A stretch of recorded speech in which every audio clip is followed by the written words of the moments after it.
We study a brain and we study behavior, but at the same time we study conscious experience. We study our own conscious experience, something we can do reflectively, or we study other people's conscious experience. And the central method of course, we can't observe someone else's conscious experience directly, but what we do is we use the method of verbal report. We ask people what their conscious experiences are, and we take it as a basic principle that unless there's some specific reason to believe otherwise, to believe they're getting it wrong, then we take their reports at face value. If Antonio tells me he's feeling a pain, then he's feeling a pain, and we use that to gather data about consciousness.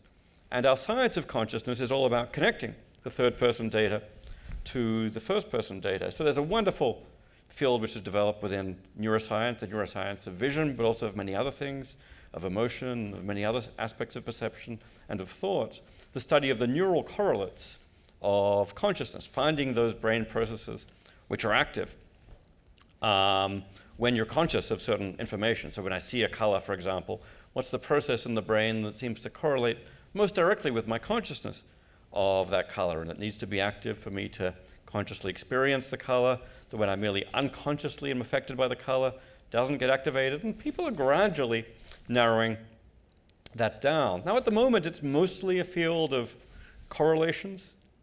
And I think, the key thing, this area in the brain is active, we get this kind of consciousness. But as we gradually make it more and more systematic and more universal, then we'll eventually start moving from correlation to a certain kind of explanation, which is what we want. We want a unifying theory of how you get consciousness from processes in the brain. Now, my own view is this will never be a fully reductionist theory. We'll never say that consciousness is merely a process in the brain. We'll never explain it wholly in terms of physical processes. What we really need to do is understand the fundamental laws that bridge physical processes and consciousness. But one way to get there, I think, is via the scientific method of, looking at what goes on in the brain and simultaneously investigating experience with the best methods possible. I know you're going to have a Buddhist in, I think, one of the events you're organizing one of these days. And I think, we could do well to bring in